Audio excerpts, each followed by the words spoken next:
Excellente soirée à toutes et à tous. Bonsoir. Merci de nous avoir rejoints sur Canal Algérie. On est ravis de vous retrouver dans votre émission Cinéma et Révolution, ce programme qu'on a lancé depuis déjà 2 mois. C'est dans le cadre, bien évidemment, des célébrations du 70e anniversaire du déclenchement de notre glorieuse révolution de novembre 1954. C'est un devoir de mémoire, mais c'est également une occasion pour nous de transmettre à la jeune génération l'histoire de notre pays, l'histoire de la révolution algérienne, de la lutte et le combat du peuple algérien pour sa liberté et son indépendance.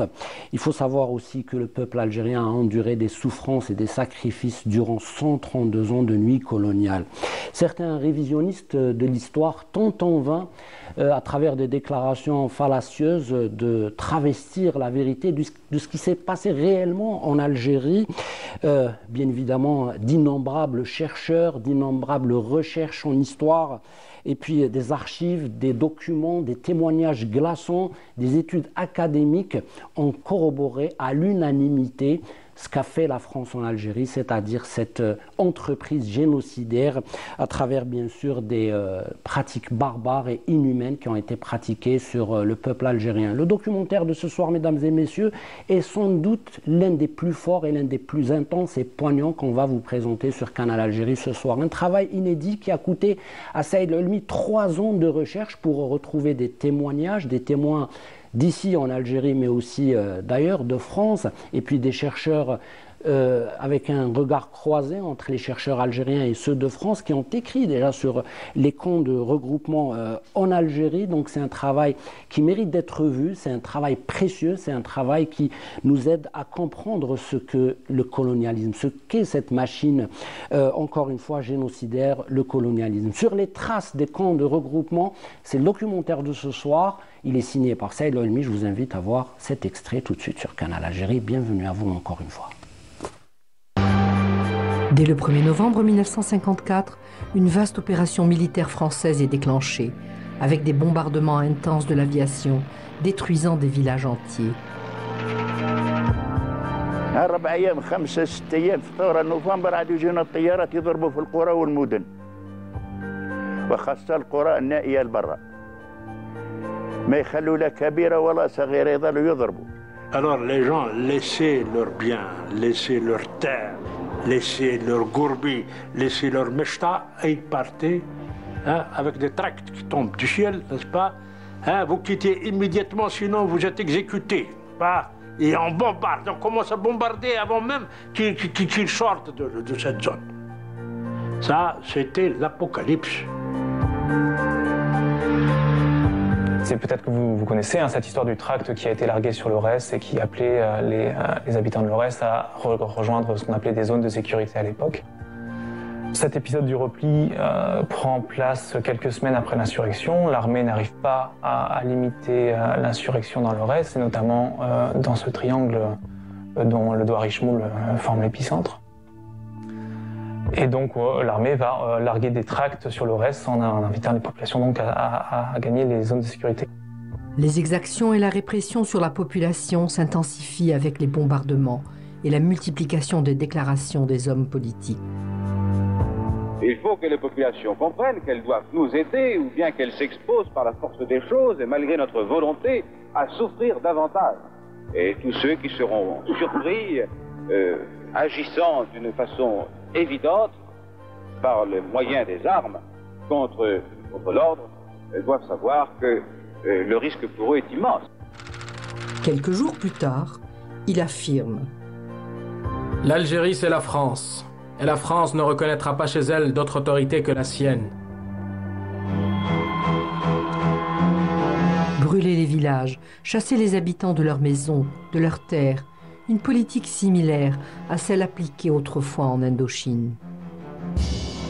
Ces jeunes officiers qui ont vécu dans un autre contexte de guerre révolutionnaire, qui reviennent d'Indochine, comme on disait, et du Vietnam. Et là, ils arrivent. Ils ont des comptes à régler et ils ont la théorie là, qui va faire Flores, à savoir que ça finit par rentrer dans les têtes. Nous avons affaire à une guerre de type révolutionnaire, ce rebelle, il est comme un poisson dans l'eau, il n'y a qu'une solution, il faut vider l'eau pour attraper le poisson. Ça, c'est la philosophie de base de ce qu'on appelle les zones interdites. Et là, bien entendu, il faut se méfier de tout le monde. Il faut absolument couper la population des rebelles.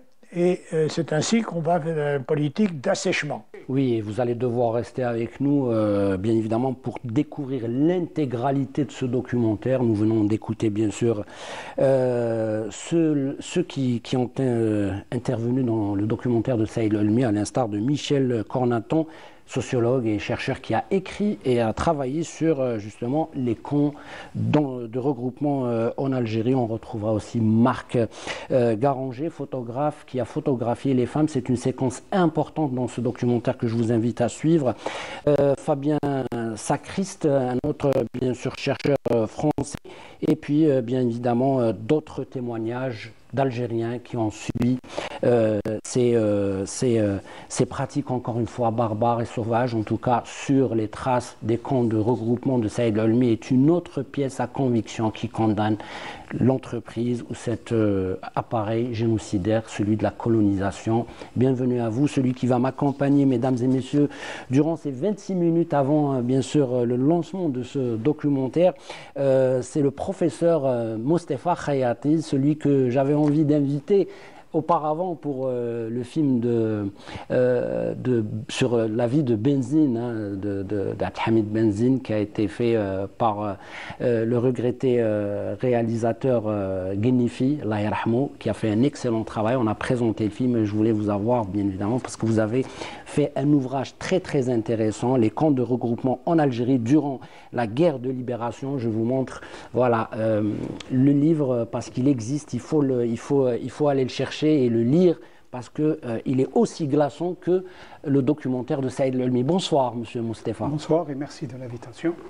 Je vous ai appelé au téléphone parce que Saïd Olmi s'est excusé parce qu'il n'a pas pu assister à cette émission. Il est en train de tourner un autre documentaire et Saïd Olmi, je profite ce soir pour le saluer au nom de toute l'équipe de Canal Algérie pour tout le travail effectué dans cette série de documentaires qui racontent notre histoire. Et vous avez intervenu dans ce documentaire, vous avez été interviewé par Saïd Olmi, et quand vous avez vu le documentaire, justement, professeur, vous m'avez dit que c'est l'un des documentaires les plus importants de l'histoire, bien sûr, du documentaire en Algérie. Tout à fait. D'abord, il faut peut-être rendre hommage à Saïd Olmi, parce qu'il a fait une œuvre exceptionnelle. De recherche approfondie. Et il a traversé la Méditerranée, il a essayé de retrouver les témoins, les acteurs de ces opérations, de les interviewer. Et c'est un document extrêmement important qu'il vient d'ajouter aux autres documentaires qu'il a déjà fait, notamment les déportés de Calédonie et d'autres également. Oui. C'est un homme extraordinaire. Et c'est l'occasion peut-être pour lui rendre hommage. Effectivement. Quand on parle des camps de regroupement, généralement, on parle de deux camps qui ont été pratiquement médiatisés. J'ai en tête, bien sûr, le camp de Bourari, l'ex-camp Moran, là où était justement Abdelhamid Benzine, qui a écrit ce livre dénonciateur, qui s'intitule d'ailleurs Le Camp, qui va voyager à travers toute la planète pour dénoncer ces pratiques génocidaires, encore une fois, sauvages, priver des gens de nourriture, d'eau, de couverture, de tout ce qui peut les aider à survivre, j'allais dire, et encore, bien sûr, des pratiques de torture. On connaît aussi Paul Cazel, ce camp, mais la France coloniale avait érigé, je ne sais pas si le mot est juste, 2300 camps sur tout le territoire algérien. On parle de 40%, monsieur professeur de la population 40% de la population algérienne mise à l'écart, enfermée bien sûr, avec des barbelés autour. Alors, il faut d'abord peut-être clarifier pour le téléspectateur. Oui. Il y avait différents types de camps. Vous avez cité Moran et Paul Cazel. En fait, il y avait les camps d'hébergement, appelés hébergement, mais en réalité, c'est des camps d'assignation qui étaient gérés par les préfectures. Parmi ces camps-là, il y avait 13, dont Paul Gazel. Donc, il était connu. Oui. Les gens étaient arrêtés dans la rue, on les mettait là-bas, il n'y a aucun recours et ça ne passe pas par la justice. À côté de ces camps-là, il y avait des camps militaires qui, eux, étaient clandestins parce qu'ils n'étaient pas connus. Et même les parents, lorsque la personne est mise dans ce camp-là, ne sait pas s'il est là-bas. C'est le type Cormoran et les autres. Il y en avait des centaines. On ne sait pas, il n'y a aucune liste établie sur ces camps-là, qui sont des camps militaires.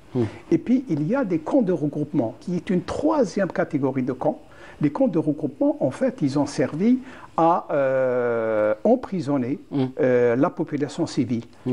Donc, chaque fois qu'il y avait des actions de l'ALN, l'armée française venait, elle dégageait tous les villages qui étaient là-bas, elle brûlait les villages et les habitants étaient mis à côté d'une caserne, entourés d'un barbelé pour les surveiller. Donc voilà. Certains médias, notamment en France, véhiculent cette idée que la colonisation a eu des bienfaits en Algérie sur la population algérienne, mais au lendemain de l'indépendance, parce que le documentaire de Saïd Elmi commence avec ça, c'est-à-dire l'état des lieux, le contexte d'après l'indépendance, quand on voit ces villageois du côté de Khenchla, de Bouira, Sidi Bel Abbès, reviennent vers leur village originel, j'allais dire, et qu'est-ce qu'ils vont retrouver? Absolument rien. Tout a été brûlé, détruit, ils ont été bien évidemment expropriés de leurs terres, ils ont tout perdu. Et le pire de cela, c'est que ces camps-là, ils ont tout simplement cassé les liens familiaux, ils ont brisé des familles. C'est pour ça que les camps sont considérés comme le deuxième grand crime après les génocides. C'est le crime le plus important. D'ailleurs, Bourdieu, qui est un sociologue très connu, qui a beaucoup travaillé en Algérie, qui dit que ce phénomène des camps va se répercuter sur plusieurs générations. Effectivement, les personnes ont été enlevées de leur milieu, ils ont été mis dans des camps, le camp a été brûlé. Les gens, après l'indépendance, certains ne sont même pas revenus dans leur village, parce qu'ils savaient que le village n'existait plus. Et puis, la plupart des enfants ont grandi, parce que les camps ont été mis en place à partir de 1955. Donc, s'il y a des enfants qui ont vécu 6 ou 7 ans dans ces camps-là, ils n'ont pas de repère, si vous voulez. Leur repère, c'est le camp qui a été mis en place par l'armée française. De plus, ces populations ont été enlevées de la terre parce qu'elles ne pouvaient plus travailler la terre. Donc on a cassé, si vous avez... C'est un déracinement. Hein. C'est un déracinement. Et ensuite, on a cassé également la partie de... Rapport à la terre, c'est-à-dire... Son rapport avec la terre. Donc la paysannerie a été vraiment brisée à ce moment-là. Les répercussions à long terme ont été ont été terribles. Parce que les premières années de l'indépendance, on a commencé à le ressentir. Il y avait très peu de gens qui travaillaient la terre, malgré le fait qu'il y a eu récupération des terres occupées par les colons. Et vous me tendez la perche, parce que vous avez travaillé, professeur, sur l'enfance, bien sûr, la médecine et l'enfance, la pédiatrie, l'asthme, le diabète, mais vous travaillez aussi sur l'histoire des famines et des épidémies en Algérie. Est-ce qu'il y a un rapport direct avec les conséquences justement de ces camps de regroupement et de toute la machine coloniale en Algérie? Absolument, parce que ce qu'il faut savoir, ces camps-là ont été mis en place par l'armée française. Et il n'y avait pas de budget. C'était des initiatives militaires. Donc il n'y avait pas de budget. Et lorsque le dossier a été présenté à Giscard, qui était ministre des Finances, il a refusé de financer les camps. Et ce que dit Michel Rocard, dans son rapport, qui était à ce moment-là, qui venait de sortir comme inspecteur, donc qui a été envoyé en stage ici. Et dans son rapport, qu'est-ce qu'il dit? Il dit il y a une très grande mortalité dans ces camps-là. Pourquoi? Parce qu'il y avait un problème de nutrition. On parle d'un enfant au jour. Alors, attendez. On donnait aux gens à manger à peu près aux adultes. Les enfants étaient exclus. 900 grammes de semoule par jour, ce qui représente 30 grammes de semoule par jour. 900 grammes par mois, donc 30 grammes par jour. C'est même pas l'équivalent de 2 gaufrettes par jour. Aux adultes, les enfants étaient exclus. Il y avait des maladies, il n'y avait pas de soins, il n'y avait pas de médecins. La plupart du temps, la plupart des camps, il y en avait des milliers. bon, on cite à peu près 2300, 2400, mais en fait, il y a certainement plus, parce que c'était des camps qui n'étaient pas répertoriés puisqu'ils étaient gérés par l'armée. Les chercheurs ont pu retrouver 2300, 2400, mais il y en avait plus de ces camps-là, puisqu'on estime qu'il y avait à peu près 2 500 000 personnes qui étaient dans ces camps-là, et il y avait 1 million d'autres personnes qui étaient dans d'autres camps autour des villes. Donc c'est 3 500 000 personnes qui ont été bloquées dans les camps, pratiquement de fin 55 jusqu'à 62. Des camps ont été montés même au cours de l'année 61 et début 62, pour dire qu'il y avait cette frénésie de l'armée française à maintenir la population sous sa coupe. Alors, ces gens-là ne mangeaient pas, avaient bien sûr des carences parce qu'ils ne mangeaient jamais de protéines, c'était uniquement un peu de farine, de semoule, parfois des dons de lait qui arrivaient, etc., mais c'était rien du tout. Et donc les enfants, bien sûr, attrapaient beaucoup de maladies et mouraient. Dans le rapport de Michel Rocard, il parlait justement de certains pourcentages des camps qu'il a visités dans la région de Chlef. Il donnait certains pourcentages. Mais si on fait une extrapolation sur l'ensemble de la population et sur la durée de 56 à 62, ce sont plus de 550 000 enfants qui sont morts dans les camps et qu'on n'a pas, si vous voulez, comptabilisé dans les victimes de la guerre de libération. Un crime, bien sûr, il y avait de la préméditation de la part à la fois des politiques français, parce qu'ils étaient à la tête de cette colonisation qui a duré, encore une fois, 132 ans, c'est-à-dire depuis 1830, parce que on parle des camps de regroupement, mais on parle aussi des enfumades, des emmurades, de tous ces Algériens dépossédés de leurs terres et complètement, complètement anéantis par cette politique d'indigénat et de ce code de l'indigénat, encore une fois, très pesant. Quand on voit le documentaire, il y a aussi un contexte lié directement à la révolution de novembre 1954. Vous citez ces dates, il y a comme une accélération de frénésie, j'allais dire, de la part du colonisateur, bien évidemment, pour casser cette trait d'union entre le peuple et l'ALN, l'armée de libération nationale. Et on va découvrir dans le documentaire que malgré toutes ces souffrances et malgré toutes ces privations et ces sacrifices, le cordon ombilical entre l'ALN et le peuple algérien n'a jamais été rompu, n'a jamais été coupé. Même dans les camps, parfois on autorisait par exemple quelques paysans à travailler des petits lopins de terre à côté des camps. Et donc ils pouvaient sortir, ils avaient un âne ou un mulet, etc. Les femmes préparaient du pain, des galettes, qu'ils mettaient sous le linge qu'on mettait sur le dos de l'âne ou du mulet. Et donc, on ravitaillait avec ça. C'est vrai que ce n'est pas très important, mais ils arrivaient à le remettre aux éléments de l'ALN. C'est pour un peu verser dans votre approche. Mais c'est vrai que les personnes qui étaient dans les camps, c'était de grandes prisons. Il y avait c'était en dehors de la loi, parce et ce qu'il faut remarquer également, que la plupart des camps étaient surveillés par des harkas. Et donc, ils avaient un degré si vous voulez, de nuisance beaucoup plus important que celui des appelés.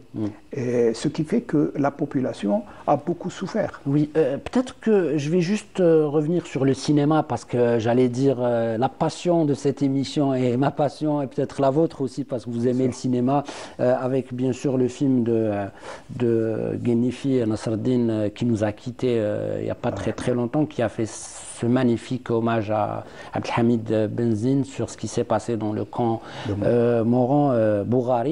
Et puis dans le film, parce qu'il a travaillé sur ce livre, Le Camp, on retrouve aussi même des ex-soldats nazis qui ont été recrutés par cette armée française pour torturer des Algériens, d'où justement, parce que quand on regarde votre livre, le camp de regroupement ou les camps de regroupement en Algérie durant la guerre de libération de 1954 à 1962, Auschwitz de la France en Algérie dont on ne vous parle jamais. Et ça, c'est fort. Oui. Parce qu'on n'en parle pas. C'est des camps de concentration, tout à fait. C'est comme en Allemagne. Alors, lorsque vous essayez de voir la définition d'un camp de concentration, tous les critères d'un camp de concentration peuvent être appliqués à ces camps de regroupement. Oui. C'est exactement les mêmes. C'est les mêmes pratiques. C'est les mêmes pratiques. C'est violent. C'est violent. Les gens, pire, les gens n'étaient pas nourris ou avec vraiment des restes, n'étaient pas pris en charge sur le plan santé. Très peu de camps bénéficiaient d'un enseignement pour les enfants. La plupart n'ont pas eu d'enseignement. C'est vrai que Zéridour, le fameux journaliste qui c'est une chaîne de télévision française, qui était dans un camp, il a fait un livre et il a dit « j'ai été enseigné ». C'est peut-être l'exception. Je veux dire que c'est l'un des rares camps où il y a eu un enseignement qui a été assuré. Ouais. Les conséquences de ce genre de pratique, encore une fois, barbare, sauvage, c'est comme une trace indélébile. Les plaies, elles sont encore ouvertes. Les blessures sont là. Parce que quand on voit, des années plus tard, les témoignages qu'a effectué Saïd Lolmi avec ses Algériennes et Algériens, parce qu'il y a Marc Garanger, le photographe, qui parle avec beaucoup d'émotion sur ces femmes courageuses algériennes. Dans leur regard, il y avait cette expression de combattante. C'est un appelé. Oui. C'est un appelé, on lui a demandé de prendre des photos. Or, l'une des traditions chez nous, c'est que les femmes rurales, surtout, étaient voilées et elles ne montraient jamais leur tête. L'officier lui a demandé de prendre des photos d'identité sur des têtes nues. Donc, on a été obligé de leur ôter leurs habits même, parfois. C'est comme si on les violait. C'était vraiment un viol moral, en quelque sorte. C'est pour ça qu'il y avait ce regard, surtout des jeunes qui étaient un regard violent, un regard de résistance. Voilà, c'est ce que je voulais dire. C'était le mot, c'est la résistance et d'ailleurs, qui est là, intrinsèquement. Lorsqu'il est revenu en Algérie, il a été invité et il a demandé pardon à toutes ces femmes à qui il a été obligé de prendre des photos dans des conditions un peu terribles. Il a pleuré. C'est terrible. C'est terrible. Il y a ça parce que moi, je disais, à chaque fois on parle des conséquences néfastes de la colonisation sur les enfants. Vous avez travaillé justement sur l'enfance beaucoup. Il y a le film de Jacques Jarby, je ne sais pas, Une si jeune paix, si vous l'avez vu, qui nous montre les séquelles qui restent et qui accompagnent toute une vie un homme ou une femme. C'est pour dire tout simplement que la colonisation est une entreprise complètement folle, génocidaire. Et l'Algérie aujourd'hui, il y a une sorte de fierté, moi, j'ai envie de vous le dire, et j'ai envie de le dire à tous les téléspectateurs, parce qu'un peuple qui résiste depuis 132 ans avec les mouvements de résistance, et il crée un mouvement national, une guerre de libération qui restera certainement ancrée dans les mémoires du monde. Et après cela, parce que Saïd Lolmi nous emmène en Algérie en 1962, il y a comme une sorte d'une double performance. C'est bâtir ce que justement a été effacé, et on parle d'effacement identitaire, culturel, même géographique, parce qu'on a voulu complètement, on a brûlé des villages, on a brûlé des arbres, on a brûlé des oliviers. On a changé les noms des gens. On a changé, avec la loi de 1882. On a donné, pour justement humilier les gens, on leur a donné des noms qui ne sont pas prononçables. Et lorsqu'on voit par exemple les journaux officiels de l'Algérie de 62 à 66, 67, pratiquement chaque numéro comporte 1, 2, 3 feuilles de gens qui demandaient un changement de nom. C'est terrible ce qu'a fait la France. Le colonialisme français, je pense que c'est le plus vil colonialisme du 18e, 19e et 20e siècle. Celui qui se rapproche du colonialisme, c'est peut-être le colonialisme israélien actuel. C'est la même violence, la même dureté, la même férocité contre les populations civiles. C'est terrible. On a vu ce qu'il a fait en Indochine en utilisant le napalm. En Algérie, il a utilisé plus que napalm, puisque puisqu'on sait aujourd'hui que la France a essayé également des gaz, comme par exemple le VX ou le sarin, où il y a eu des essais, bien sûr. Il y a eu également les essais nucléaires. Les explosions à Reagan. Dont les restes, dont les conséquences aujourd'hui ne sont pas encore prises en charge. Et on nous parle, des scientifiques parlent de 64 000 ans pour que la nature... C'est 24 000 ans, c'est la demi-vie du plutonium. Donc, pour que la nature puisse se débarrasser de ces radiations. Donc, et puis, et encore aujourd'hui, on n'a pas encore cherché. Par exemple, on ne sait pas quand les Français ont utilisé, les militaires français ont utilisé des gazages dans des grottes. Il y a eu plusieurs grottes qui ont été gazées. Jusqu'à présent, on ne connaît pas le nombre de grottes, parce qu'en Algérie, il y a des milliers de grottes. Mais on ne connaît pas le nombre exact de grottes qui ont été gazées. Ça demande toute une recherche. Mais la France dispose de relevés. Elle peut les donner. Elle ne veut pas les donner. C'est dans le cadre des archives. Alors, c'est juste pour rappeler que justement dans le travail de Saïd Almi, qu'on va découvrir dans moins de 2 minutes, l'intégralité de ce documentaire, il y a justement des documents, il y a ce travail de recherche de documents qui corrobore encore une fois, c'est des preuves tangibles sur ces crimes coloniaux qu'on dénonce et qu'on a toujours dénoncés et incriminés bien évidemment encore une fois la machine coloniale pour qu'en 2025, ces choses ne se reproduisent plus. Une pensée bien sûr pour le peuple palestinien, ce que subit Gaza, et l'Algérie plaide pour justement pour l'anticolonialisme et pour la liberté des peuples. Monsieur Moustapha Khayati, je rappelle juste que vous aussi, vous avez travaillé sur l'histoire. Nous allons voir peut-être quelques ouvrages que vous avez accomplis pour justement mettre en lumière les dégâts du colonialisme sur le peuple algérien. Je vous laisse peut-être le dernier mot sur votre appréciation du doc, parce que vous l'avez vu. Qu'est-ce que dirait professeur Moustapha Khayati, qu'est-ce que dirait Moustapha Khayati aux téléspectateurs qui regardent Canal Algérie pour voir ce documentaire important? Le problème des camps de regroupement est une page noire dans l'histoire algéro-française qui ne peut pas être effacée. Et même le fait de demander pardon n'arrivera pas à l'effacer. Voilà ce qu'il faut dire. Merci beaucoup, professeur, d'avoir accepté notre invitation ce vendredi. Nous vous remercions infiniment. Je rappelle que vous êtes professeur en médecine. Vous avez consacré pratiquement votre carrière à l'enfance et ça, c'est très, très important, mais aussi à parler de notre histoire. Vous avez écrit sur l'émir Abdelkader, sur justement le fondateur du droit international humain. On est précurseur du DIH ou du droit humanitaire international et beaucoup, je pense au CICR, au Comité international de la Croix-Rouge, qui a dénoncé aussi ces camps de regroupement en Algérie. Mesdames et messieurs, c'est l'heure de découvrir ce travail encore une fois considérable, très important, avec des témoignages et des interventions inédites. C'est Sur les traces des camps de regroupement. Ce film est signé par Saïd Almi, ça se passe sur Canal Algérie. Bon documentaire, à la semaine prochaine. Au revoir.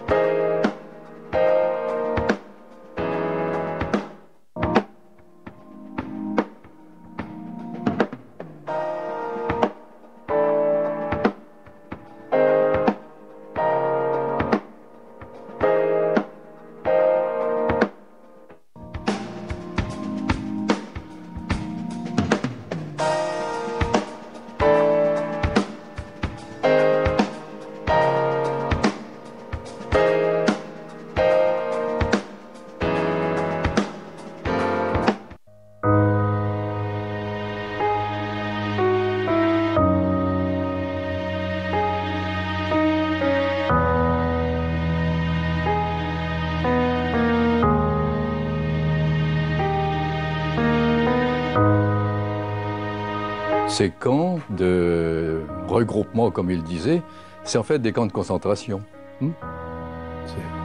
On prend des populations qu'on enferme dans des camps pour empêcher. En principe, les officiers en Algérie étaient des mauvais élèves de Mao Tse-tung. Il disait, Mao Tse-tung a dit, il faut que le combattant soit dans le peuple comme un poisson dans l'eau. Et eux se sont dit, on n'est pas l'eau, mais on va retirer l'eau des combattants et on a enfermé la population. Ça s'appelle un crime contre l'humanité. Les camps de regroupement d'Algérie, c'est quelque chose qui a sa spécificité et qui en même temps s'inscrit dans des millénaires d'histoire.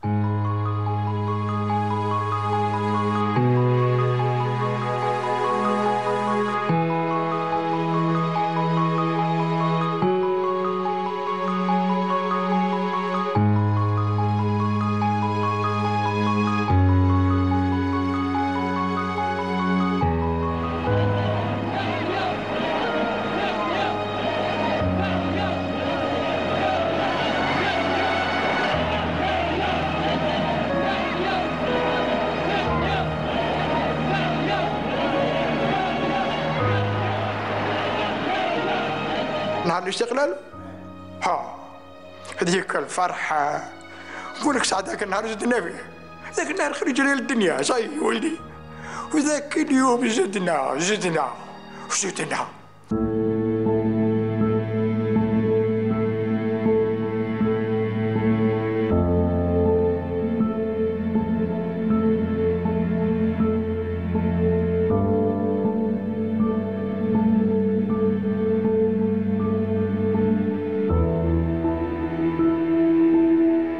1962, quelques mois après l'indépendance.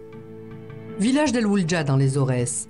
Ce sont des images d'archives tirées d'un reportage réalisé en 1962. Un village détruit par l'armée française, dont les habitants ont été déportés vers des camps de regroupement. Ces images montrent le retour de ces habitants dans leur village, où ils n'ont trouvé que des ruines.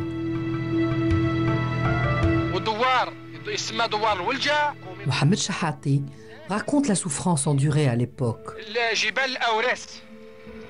رجعنا لهنا والطيارات يضربوا فينا يضربوا في الرحيل وعاد الناس بدات تهرب تتفرق رجال ونساء كل واحد يحكم اللي خافوا الموت كل انسان ينضم للجيش وكل واحد اخرين ماتوا وحنا عندنا مكان فيه 2000 دار خزين من الاوائل نتاعنا مده 3 قرون 4 قرون. Ils n'ont plus de maison, ils ont froid, ils ont faim, car autrefois dans ces maisons, on mettait les réserves d'orge et de blé. Tout est à reconstruire pour redonner vie à ce village. La terre en jachère depuis si longtemps attend d'être à nouveau ensemencée. «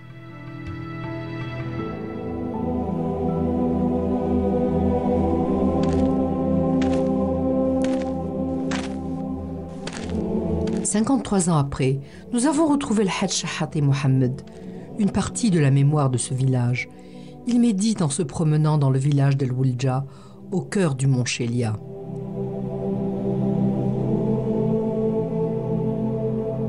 Ces 93 ans n'ont pas altéré sa force. Le temps n'a pas effacé de sa mémoire les images horribles des bombardements et de l'humiliation subie sur ces lieux.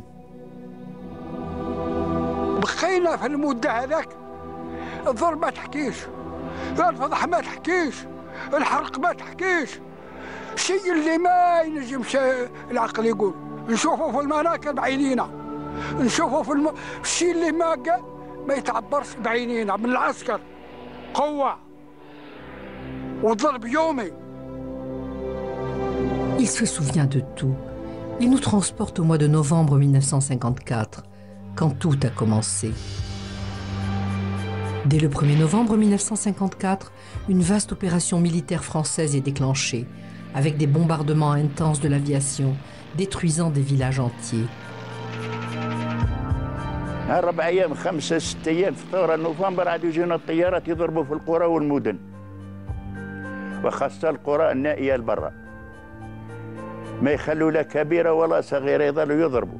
Alors les gens laissaient leurs biens, laissaient leurs terres, laissaient leurs gourbis, laissaient leurs mechta et ils partaient avec des tracts qui tombent du ciel, n'est-ce pas? Vous quittez immédiatement, sinon vous êtes exécutés. Et on bombarde, on commence à bombarder avant même qu'ils sortent de cette zone. Ça, c'était l'apocalypse. C'est peut-être que vous connaissez cette histoire du tract qui a été largué sur l'Aurès et qui appelait les habitants de l'Aurès à rejoindre ce qu'on appelait des zones de sécurité à l'époque. Cet épisode du repli prend place quelques semaines après l'insurrection. L'armée n'arrive pas à limiter l'insurrection dans l'Aurès, et notamment dans ce triangle dont le Douar Ishmoul forme l'épicentre. Et donc l'armée va larguer des tracts sur l'Aurès en invitant les populations donc à gagner les zones de sécurité. Les exactions et la répression sur la population s'intensifient avec les bombardements et la multiplication des déclarations des hommes politiques. Il faut que les populations comprennent qu'elles doivent nous aider ou bien qu'elles s'exposent par la force des choses et malgré notre volonté à souffrir davantage. Et tous ceux qui seront surpris, agissant d'une façon évidente par le moyen des armes contre l'ordre, doivent savoir que le risque pour eux est immense. Quelques jours plus tard, il affirme: L'Algérie, c'est la France. Et la France ne reconnaîtra pas chez elle d'autre autorité que la sienne. Brûler les villages, chasser les habitants de leurs maisons, de leurs terres, une politique similaire à celle appliquée autrefois en Indochine. Ces jeunes officiers qui ont vécu dans un autre contexte de guerre révolutionnaire, qui reviennent d'Indochine, comme on disait, et du Vietnam. Et là, ils arrivent, ils ont des comptes à régler, et ils ont la théorie là, qui va faire Flores, à savoir que ça finit par rentrer dans les têtes, nous avons affaire à une guerre de type révolutionnaire. Ce révolutionnaire, ce rebelle, il est comme un poisson dans l'eau, il n'y a qu'une solution, il faut vider l'eau pour attraper le poisson. Ça, c'est la philosophie de base de ce qu'on appelle les zones interdites. Et là, bien entendu, il faut se méfier de tout le monde, il faut absolument couper la population des rebelles, et c'est ainsi qu'on va vers une politique d'assèchement. Et là, ils voulaient assécher tout un peuple pour isoler, soi-disant, les combattants. On lit dans une note de la délégation de sécurité du département de Constantine, datée de Batna le 19 novembre 1954. Les opérations militaires vont s'intensifier dans les Aurès. Elles prendront une importance particulière dans les douars passés en totalité à l'insurrection, à savoir les douars Ishmoul, Tabous, Taouzent, Chelia, Melagou, Oulja, Zelata, Tajmout et Kimel. Afin de priver les rebelles de leurs sources de ravitaillement, ces douars doivent être évacués en totalité et leur population repliée dans les zones occupées par les autorités administratives et par les troupes, dites zones de sécurité. Un avis complémentaire de cet ordre sera porté à la connaissance de la population par des tracts rédigés en 3 langues qui seront lancés dans la journée du 20 novembre par voie aérienne. Les opérations devront être terminées le 21 novembre à 18 h. Passé cette date, toute personne demeurée dans les douars évacués sera considérée comme rebelle. Dès novembre 1954, se crée ce qu'ils appellent, parce que le langage va évoluer sans arrêt. C'est pour ça que c'est très difficile à suivre. On va appeler ça des zones de sécurité. Ce serait plutôt comprendre que c'est de la sécurité pour l'armée, hein, plutôt pour l'armée. Alors qu'après, on va passer à un langage un peu plus clair. Les zones interdites, ça veut dire interdites à la population. Si tu es là, quitte à passer du napalm et tout, tu n'as pas à t'y trouver. Si tu es là, c'est que tu es un rebelle. Des opérations militaires qui ont rasé des villages entiers, comme en témoignent ces images prises au village de l'Oulja. Aujourd'hui, dans ce village martyr, les traces subsistent encore. Les décombres témoignent de la violence des bombardements que le temps n'a pas pu effacer et que la population de ce village ne parvient pas à oublier. الموت الشعب الولجة الموت والحياة عنده على حدين سواء ما عندوش حاجة أمل في الحياة خلاص اقتل على روح رغم هذا والجيش ما قطعش الصلة بيننا يتصلوا بينا بكل صيغة وحنا نتصلوا بهم مهما كانت الظروف اللي عاد يموت يموت واللي يعيش يعيش ما كان والو. Nous sommes au Mont Chelia, à Tizi Ifredj, un autre village martyr près de l'Oulja. Les habitants gardent en mémoire la destruction totale de leur douar. Ils ont érigé une stèle commémorant ce qui s'est passé un certain vendredi 12 novembre 1954. هنا هاو القربي متاع بابا في الصنوبريات هذوك بالهنا بالمعيزه هبطنا من المساره حطينا هنا جاموا نعقبوا حدا الدشران حطوا سلاحنا وكل شيء وبها واحد ما نقول لك على 10 ولا على 11 ولا 12 نهار والله ما شفت الوقت ما عرفوش حتى الساعه جاو الطيارات كوحل ثلاثة هبطوا حتى الجهاد يقولها القصر داروا من هيه وصلوا منا بعد بداوا هبطوا اول ضربه تلقوا القنابل قنابل على الدشره هذه هي فيه زوج حراز على اساس نقول لهم حراز واحد ها الدار نتاعو الشوكه واحد على الشوكه اللي من عتر السكان ما كانش او خزين او مؤونه تبداو يضربوا بالكور من بعد يزيدوا يضربوا بالرصاص نتاع الكرتوش يعني ويديروا هكا يضربوا من هنا يوصلوا هنا يديروا هكا يصفحوا هكا ويطلقوا الكرتوش من هنا بقات العيان تهرب العباد تهرب. Ce sont les ruines et les décombres d'un village qui était avant la Révolution la réserve où les habitants réunissaient leurs vivres, blé, orge, beurre, huile, dattes. C'est Tizi Ifredj qui a été anéanti par l'aviation militaire française qui a détruit ces 800 foyers. Aujourd'hui, c'est un lieu de recueillement pour la population, pour qu'on n'oublie pas les atrocités du colonialisme français. والله إلا خلوا رب العالمين اللي يعلم إلا خلوا قشة في الديار. Les vieux sont traumatisés par les terribles violences infligées à la population. Une horreur parmi tant d'autres. Certaines de ces horreurs sont ancrées dans la mémoire de ces villageois. امرأة من عائلة شوفي هزت خشابي وهزت شي باش تخرج ملقة علوات للجنود حكموها رجعوها نشوا عليها الكلب.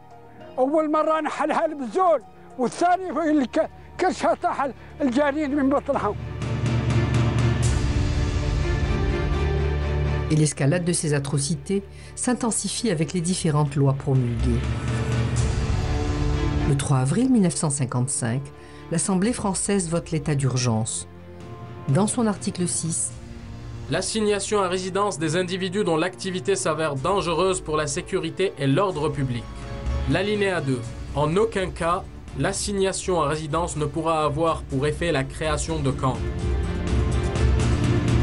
Le 7 mai 1955, Jacques Soustelle, gouverneur général d'Algérie, crée le commandement civil et militaire dans les Aurès et nomme à sa tête le général Parlange. Appuyé par une décision, en mettant les autorités militaires et civiles à sa disposition et les moyens nécessaires pour l'accomplissement de sa mission. فطرأ لهم أنه يكلموا أو يأتون بالضباط اللي خدموا في المغرب اللي كانوا في الريف لمعرفة لأنهم كانوا كلهم يحسنون العربية وعلى ثم يحسنون البلبرية وبالتالي جيء بهم باش يقدروا يتكلموا مع الشاوية ويتكلموا بالعربية. هذا هو الفكرة. وجابوا جنرال بارلونج هو الرئيس تاعهم ولكن جاء معاه كوكبه تاع الضباط فقاموا بتحريات وهم فكروا التفكير تاعهم الاول هو انه لازم قطع المجاهد على المركز تاعو يعني على القريه على العائله على الناس اللي ممكن يمولوه بالاكل او بالشرب او باشياء اخرى. Soustelle et Parlange transgressent la loi du 3 avril 1955 qui stipule la non-création de camps. Et les Aurès sont devenus le théâtre d'expérimentation d'une politique appelée la pacification, qui sera appliquée par la suite à l'ensemble du territoire algérien. En particulier dans les deux zones principales où il y a eu des affrontements, c'était essentiellement dans les Aurès et puis en Kabylie. C'est là qu'on a commencé à installer, disons, ces zones particulières de non-droit. En 1955, les 3 premiers camps de regroupement ont été créés à Mchounesh, Tkout et Bouhmama, en violation de la loi, car aucun texte législatif ne stipule d'enfermer les populations civiles dans des camps. Les camps de regroupement, c'est globalement beaucoup plus une logique militaire qui consiste à concentrer la population de façon à l'avoir sous contrôle et d'autre part à éviter que les maquisards puissent venir trouver du secours auprès des gens. Du secours, ça veut dire du ravitaillement, ça veut dire des soins, ça peut vouloir dire des complicités diverses, récupérer des renseignements auprès des villageois, des choses comme ça. On retrouve dans les archives différentes notes de service qui ordonnent l'évacuation des populations.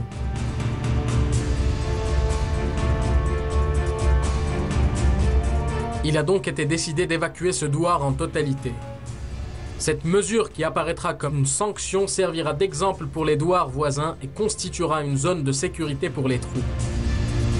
Le repli doit en effet comporter le départ de la totalité des troupeaux et l'enlèvement de la totalité des vivres et des couvertures. Mesure qui aura l'avantage de priver les rebelles de leur base de ravitaillement.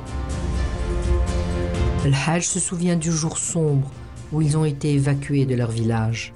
احنا ما جبنا خبر صباح ربي 13 طياره كوبتير يبي يجوا منا من على راس الصراء و8 كوبتير يجوا منا على جهه بوحمامه يوصلوا الوسط هذا نتاع المساره يطلقوا البراشيت نتاع العسكر واخرين طيارات نتاع الضرب نتاع يضربوا في الجر هذا في ناحيه الغابه بيه فيه ولاد تملات الدنيا طلعوا لينا العسكر قالوا غدوة تكونوا في بوحمامة واللي ما كانش في بوحمامة راهو يموت. Forcés de quitter El Oulja, leur village brûlé dans la précipitation, femmes, enfants, vieillards sont condamnés à parcourir 80 km à pied dans des conditions terribles jusqu'à Bouhmama, leur nouvelle destination. Nous sommes à Bouhmema et à Msara, situés dans la wilaya de Khenchla, sur les traces de témoins ayant vécu dans les premiers camps de regroupement, dont certains gardent des séquelles profondes dans leur corps et dans leur âme.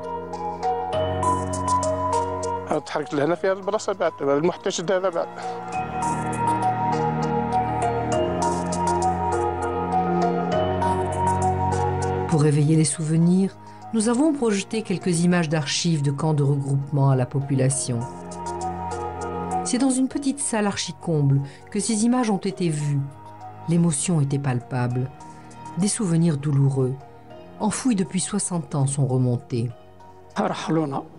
كيفاش نروحوا الواحد عنده زيله واحد حشاك عنده داب واحد ما عندوش واحد يهز القش والقش حاجه قليله رحلونا لبوحمامه كما كان دركا يسمى الفيلاج نتاع بوحمامه لتحت شويه في هذاك الجنان حطونا ثم في العطير لا كان فيه لا قيطون ولا في مثل لا قشون ولا شيء عطيل ساعتين التوينه نرسعان تقيمه ما رغنوش خلاص خلينا في بوحمامه خلينا في بوحمامه احنا في المديريه اللي ما صارش نجيبوا السبول نهرسوها ونلحيوها وناكلوا. Loin de leur terre, de leur pâturage, ils étaient parqués sur un terrain vague, sans abri, sans ressources. نباتوا عرايا ونظلوا عرايا في القايله ونباتوا ما كان والو اللي عنده دوبان واللي عنده زوين سوق مخلط وكل مده 6 ايام ولا 7 ايام. لمونا ثم وداروا لنا السيلان. السياج هذا ممزوج بالكهرباء سمعتني دارته واحد ما ينجم يلمسه تلمسه تشعل فيك النار وعملت مخرج خاص الخروج بالتفركيت الدخول بالتفركيت وجعلت دست في وسط هذا الدوار هذا المخبري في رانصا. شفنا الجوع وشفنا العرى وشفنا مثلا العسكر كيفاه يضرب في الناس كيفاه يسب فيهم ومدايرين قوسيني ما وقيل حدنا ما نقولكش 6 ولا 5 نتاع العشيه اللي لقاوه لبرا يموت. النساء خرجوهم ودار لهم باراج هكا حاجه ويفركتوا فيهم. لو كان نقول لك كيفاش يفركتوا اليدين نتاعنا يفركتوا النساء من البلايص اللي ما نذكرهمش واحد يبكي ولا ما يقدرش يقول. Ils étaient contraints de couper de l'alpha et des branches d'arbres dans la forêt pour construire des abris de fortune. ولاو الناس كما قال تعرف يمشي واللي عنده حمار حشاكي يمشي بالحمار اللي يتهز المرأة على ظهرها تهز. المهم يلم ومع الوقت داروا كشاين هكذا. المهم الانسان كشون درق روحه من الشمس وسموها فرد. Après avoir procédé au regroupement de ces populations, le général Parlange a adressé à Jacques Soustelle, le 22 juillet 1955, une note dans laquelle il écrit « La conquête matérielle doit s'accompagner de la conquête des âmes. » Le général Parlange voulait se rapprocher de la population pour mieux la contrôler, mieux la surveiller et gagner sa confiance. Contrôler, organiser, guider. 3 mots qui résument la politique des regroupements. Effectivement, dans l'action des militaires et des chefs de SAS, il y a cette idée que les populations doivent obéir et en tout cas se détourner déjà du FLN. Donc il y a une idée de discipline politique, effectivement, dans leur action. Et c'est également sur la proposition du général Parlange que Soustelle a créé les services des affaires sociales, les SAS, le 26 septembre 1955. Ces SAS ont pour mission d'établir un contact avec la population rurale pour se rapprocher d'elle et obtenir des renseignements. Ces SAS ne peuvent se comprendre pleinement que dans une perspective, aux yeux de beaucoup de responsables, de conquête, de reconquête, et au point d'atteindre des sommets d'imbécilité via l'action psychologique. لاصاص كان عندها دور خبيث هو لاصاص في الحقيقة هي وليدة المكتب العربي لو بيرو عرب اللي كانوا موجودين في القرن التاسع عشر. La création des SAS n'est qu'une réplique de la politique appliquée par Bugeaud et ses bureaux arabes, avec le fameux slogan « Guérir et enseigner pour conquérir ». Les torts qui ont été occasionnés à l'Algérie sont incommensurables. Depuis 1830, la politique coloniale française s'est toujours appuyée sur la répression. Une répression légitimée par les différentes lois, notamment celle du 17 mars 1956, la loi dite des pouvoirs spéciaux, qui a autorisé le ministre résident Robert Lacoste à instituer des zones interdites où le séjour des personnes est réglementé ou interdit. Les zones qui sont évacuées par les populations sont classées en zones interdites. Et ensuite, quand ce sont les officiers des affaires indigènes du Maroc qui se retrouvent aux commandes, eux aussi vont créer des zones interdites, à partir notamment de 1956. Et plus tard, les autres militaires en Algérie qui opéreront des regroupements vont également créer un grand nombre de zones interdites. Je pourrais vous montrer des cartes, c'est notamment le cas sur l'Aurès, où l'ensemble de l'Aurès est placé dans une zone interdite. C'est le cas aussi sur la frontière tunisienne, où toute la frontière est placée en zone interdite, toutes les populations sont évacuées. Cette loi accorde aux militaires l'exercice des pouvoirs de police impartis à l'autorité civile, en créant les zones interdites, qui sont en fait des zones de sécurité pour l'armée française, qui les évacue de leur population vers les camps de regroupement. Michel Cornaton, qui a écrit un ouvrage sur les camps de regroupement, sort de ses archives cette carte unique qui situe les camps de regroupement à travers le territoire algérien. Chacun de ces points noirs est un camp de regroupement. Plus de 2300 camps ont été créés à travers le pays. Environ 3 millions d'Algériens ont été regroupés. Ça fait 40% de la population algérienne qui se trouve regroupée, resserrée, recasée.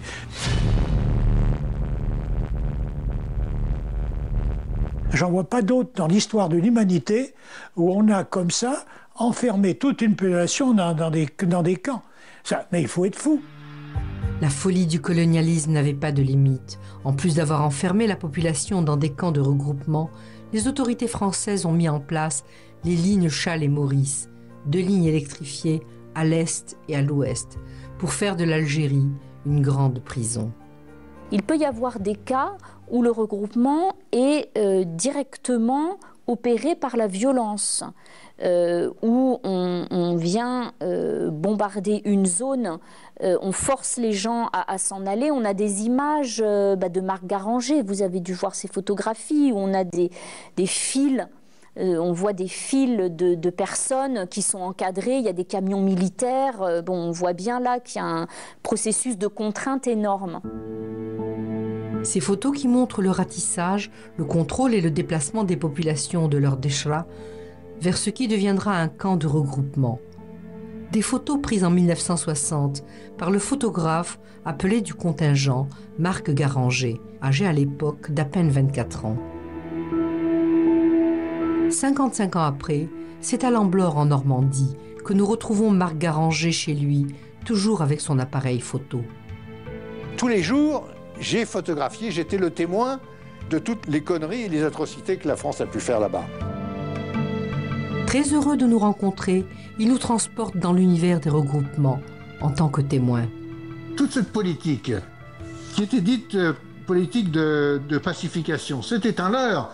C'était une façon coloniale de dire les choses. Ce n'était rien d'autre qu'une opération militaire qui consistait à vider les territoires de toute habitation et de créer des zones interdites où le commando français pouvait tirer sur tout ce qui bouge. On prend des civils qui sont innocents, on les enferme dans des camps où on leur donne des conditions de vie qui ne sont pas des conditions de vie, qui les font mourir. Et on les choisit, hommes, vieillards, femmes, enfants. Les hommes sont dans le maquis. C'est un crime contre l'humanité. Les photos de Marc Garanger sont des documents irréfutables qui dévoilent la véritable politique coloniale du regroupement. Des photos qui montrent une population humiliée, parquée comme des bestiaux, après une marche forcée qui n'épargnait personne, femmes, enfants, vieillards, contraints à quitter leurs terres et leurs biens, pour être livrés à leur triste sort sur des terres désertes, placés dans la totale dépendance de l'armée. Donc il y avait un poste militaire et autour il y avait les maisons des civils, qui étaient des maisons en terre, et entre parenthèses, toute cette opération ne coûtait rien à la France. C'est les fellahs qui reconstruisaient leurs propres maisons en terre. J'ai photographié tout ça. التصميم تاع هذه القرى كان تصميم عسكري بحيث الجندي لما يكون في النظاره تاع الفوق ممكن يشوف كل البيوت. Le poste militaire français avec une tour au centre, il y avait une mitrailleuse 12-7 en haut de la tour qui prenait en enfilade toutes les rues. S'il y avait eu la moindre manifestation, vous imaginez. Donc c'est un camp qui était sous la menace de l'armée française en permanence. Vous imaginez les conséquences que ça peut avoir sur la vie de tous les jours. Les gens ont faim, hein, ils crèvent de faim, ils n'ont rien. Parlons pas du travail. Et dans le meilleur des cas, on leur dit voilà, ça c'est l'espace, fil de fer barbelé, on mettra un mirador ou deux, et là vous allez construire votre affaire. Rien n'est prévu pour les accueillir. À leur arrivée, ils passent des nuits dehors soumis aux aléas du climat, jusqu'à ce qu'ils aient bâti leur gourbie. C'est avec de la terre, des roseaux et de l'eau qu'ils les construisent à 1,70 m du sol. Ils ont droit à 12 mètres carrés au total par famille. Implantés de manière géométrique, entourés de barbelés et contrôlés par des miradors. Comme l'illustre cette photo prise à Mezdour, près de Bouira, par Marc Garanger en 1960. Mezdour, 2014. Mezdour, Ain Terzine, deux endroits parmi tant d'autres où furent installés des regroupements. Notre arrivée dans ces villages a ravivé le passé, le souvenir des camps, des images gravées en eux, empreints de souffrance, de brimade, des souvenirs transmis de génération en génération dont ils veulent parler. في سنة 58 ولاو لحقوا الديار، حرقوا الديار تماما. خرجونا حرقوا الديار تماما، والنص جا الطرزين والنص داوه المقنين. وكي داونا المقنين ما كان والو، يجي الكامي وصار يجي كلش وحطك في العطيله هكذاك، لا بني لا قيطو لا ريان ديتو. دبر راسك. والله ما يسعى واحد حاجه. واش نزوروا هنا بنينا بالتراب ويجيبوا لنا سيترينا سحبها لاندروفير ونلحقوا الرون والتراب وبالنوبه كل يوم عنده واحد هو اللي يدير يبني. انا بنيت ليا والخويا. المعيشه قول لي ثم ما كانش معيشه. القريه ما نروحوش ليها، القريه ما نروحوا ليها ما والو. اذا تروح القريه تروح بالمسيول. والخارجه بالكارطانتيتي والداخله بالكارطانتيتي. هذه باش ياخذ اتصال على الثوار في الجبل. Barbelés, Mirador, souvenir de la Sasse, tout rappelle la mainmise militaire qui marque à ce jour les habitants de ces villages. العسكر مواسين قاريطه ومواسين كا وحدهم ذم ويسوفوا دايرين قاريطات ويعسوا يشوفوا الشعبي وين راح ويصيدوا في القاشي اللي خرج وين راح واش راح يواسي وكذا. هذه دايرين كل السلام داير بكم دايرين السلام Des photos prises sur ces lieux par Marc Garanger figurent dans son livre « La guerre d'Algérie ». Des photos dont les légendes décrivent différentes situations de violence infligées aux habitants. Cette photo des habitants du Douar Rouabah expliquant aux commandants qu'ils ne peuvent pas abandonner leur terre. Hein Tarzine, 1960.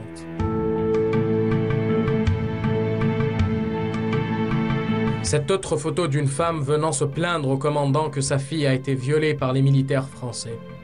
Tagadim, 1961. Des photos parmi tant d'autres qui témoignent du vécu de ces populations et des violences endurées à travers toute l'Algérie.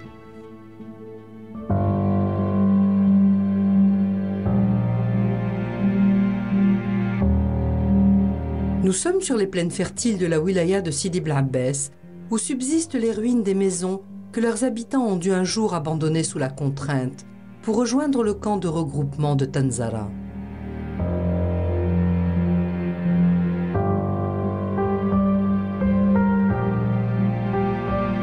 Nous rencontrons le Hadj Hamiani, un des Algériens qui a été chassé de son village en 1959. C'est dans le même gourbi qu'il a habité avec sa famille, dans le camp de regroupement, quand ils ont été forcés d'évacuer leur village. Il se souvient. هذه هي السكنة اللي كانت بكري في الكا. كنا ساكنين في الكا كيما هاك. هذا الدول اللي تشوف فيه كيما هكذا كنا ساكنين. غالب المحتشدات كانت في ظروف بدائية وكأن الناس حيوانات. كانت عطيتنا 12 متر، احنا ما نديروش 12 متر، نديرو غير قدنا هكذا، نديرو على حساب 6 متر ولا 5 متر ونديرو الحجرة ونديرو الديس والحلفة ونسكنوا فيلا. كانوا يرقدوا فوق بعضهم بعض. ما كان لا غطاء لا بورابع لا كوفيرتا لا والو. نمشيو نجيبوا الحلفة من الجبل هذاك اليابس ونفرشوه ونباتوا فوقه. كان الخطرات دير حجرة تحت، دير حجرة تحت راسك باه دير الوسادة، دير حجرة تحت راسك ودير فوقها شكارة ولا بردعة تاع حمار ولا حاجة. بيناك كنا فيها بيناك أحلى، وفرنسا دارت الباطل. Les traces des regroupements sont indélébiles chez ces villageois. Leurs souvenirs se bousculent et ils ressentent une envie irrépressible d'en parler. كل محابيس حنا في الوقت فرنسا هنايا دارت لنا محابيس هسي. Il y avait des gens qui pouvaient mourir de faim. C'est-à-dire le fait que vous aviez des milliers de personnes qui étaient très mal nourries, qui vivaient en situation d'isolement, ça oui, absolument. C'est-à-dire que ça, il y avait la possibilité effectivement de la mort, où des paysans privés de ressources matérielles pouvaient effectivement mourir de faim. أنا كنت نجي الصباح نجيب قردة تاع فطيرة حامية الصباح ما تمشاش 100 متر كملها ونضرب الشر. كانت واحد الجوات قرينا هنايا منين عندها واحد صبونية كتدير لها الماكلة نشم الريحة تعجبني. الريحة تعجبني. جوع نيشان. ومن سمنا ديرنا له فوي. تفتشنا ما يبقاش عربي في كلاسه. شتا هو منين يجينا الربيع كيما هكذا جينا بالكركاز ولا الخبيزه ولا نمشيو نجيبوه يقطعوه يفوروا كيقول له ويجي لهم الملح ويعطيهم ياكلوا. هذا هو فرنسا واش دارت فينا. اصبح هذه المحتشدات في الحقيقه عباره عن كيس نتاع يد عامله. فالصباح يطلعوهم الضيعات يعملوا عند المعمرين ثم يرجع بهم في المساء بالجيش. Hadj Hamiani nous invite chez lui pour rencontrer sa femme qui garde en mémoire les méthodes d'endoctrinement basées sur la propagande et l'intimidation des femmes pratiquées par les sas dans ces camps. خرجونا برا بيصورونا وانا كي كنت صغيره ما بغيتش نخرج قعدت نبكي. هي منين جا جارنا خرجني صورونا هيا وداروا لنا نكاوي. كانوا يجيبوا لنا الزانشيات يهودونا هنا الفيلاج السليمه نلبدونا وبنلبدونا وبيجيبوا لنا دونا رموكه ويجيبوا لنا يهودونا كلنا الفيلاج. هيا خرجونا العسكر منين يجوا واحد القريبيات نباتوا لابدين يباتوا لنا فوق الحيطان يباتوا لنا فوق ما كانت حاله. Les propos de sa femme sont insoutenables. Il lui rappelle l'humiliation infligée aux femmes à l'époque.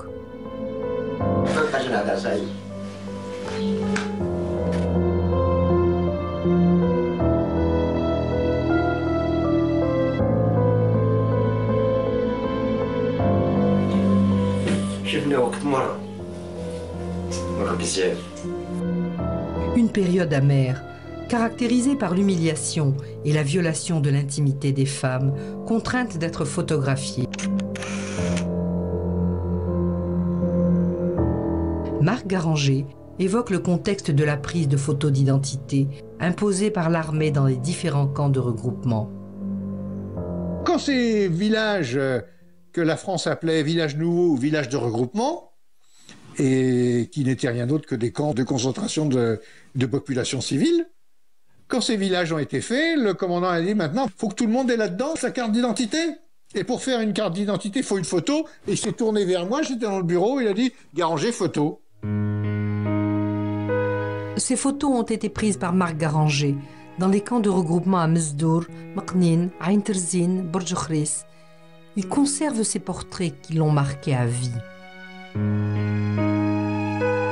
La plupart me foudroient, me fusillent par le regard. Elles s'expriment par le regard. Quelque part, dans ces photos, moi je leur ai donné la parole. Des photos qu'il a éditées en livre pour immortaliser leur révolte silencieuse sous le titre « Femmes algériennes 1960 ». Un livre dont la préface raconte l'histoire de ces portraits de femmes et ce qu'ils comportaient comme message. En 1960, je faisais mon service militaire en Algérie. L'armée française avait décidé que les autochtones devaient avoir une carte d'identité française pour mieux contrôler leurs déplacements dans les villages de regroupement. Comme il n'y avait pas de photographe civil, on me demanda de photographier tous les gens des villages avoisinants. Ain Terzine, Borj Khris, le Mezdour, le Meknin, Souk al-Kremis. J'ai ainsi photographié près de 2000 personnes, en grande majorité des femmes, à la cadence de 200 par jour. Dans chaque village, les populations étaient convoquées par le chef de poste. C'est le visage des femmes qui m'a beaucoup impressionné. Elles n'avaient pas le choix. Elles étaient dans l'obligation de se dévoiler et de se laisser photographier. Elles devaient s'asseoir sur un tabouret en plein air devant le mur blanc d'une mechta. J'ai reçu leur regard à bout portant, premier témoin de leur protestation muette, violente.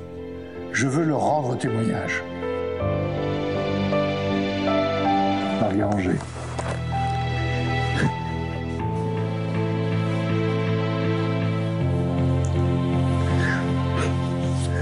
Oh, je suis désolé, l'émotion est trop forte.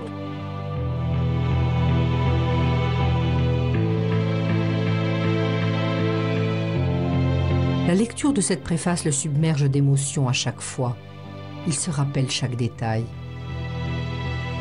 Et voilà, et les plus jeunes, là c'est les premiers jours où l'ordre n'avait pas été de retirer le cheikh. Et cette petite, elle ne doit pas avoir plus de 15-16 ans. Elle est très jeune, peut-être même moins, je ne sais pas.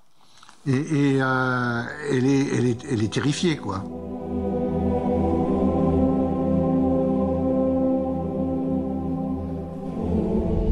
Et ensuite, les premières images que j'ai livrées, le commandant a dit il faut que les femmes enlèvent le cheikh. On ne va pas se faire une photo d'identité avec son chapeau sur la tête. C'était ses paroles. D'une rare stupidité, entre parenthèses, mais voilà. Et donc, toutes les photos qui ont été prises après, il fallait que les femmes enlèvent le cheikh. Et là, c'était comme un pas de plus dans l'horreur de l'agression. C'était certaines d'un seul coup perdaient le contrôle de leur habillement. Et on voit à un certain moment leur robe qui est un peu ouverte et on aperçoit leur sein. Enfin, je veux dire, c'était comme si le viol était encore plus important. Des portraits de femmes de tous âges, livrés à l'objectif qui les mitraille, et qu'elles défient, la tête haute et le regard toujours fier.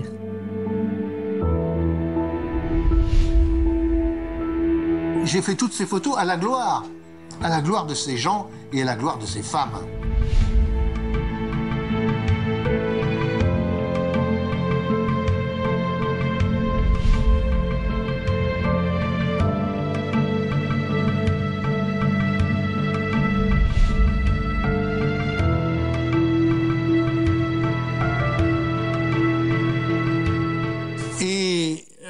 par paquet de 6, avec une agrafe, j'ai étalé tout ça sur le bureau du capitaine, qui était mon chef de service direct.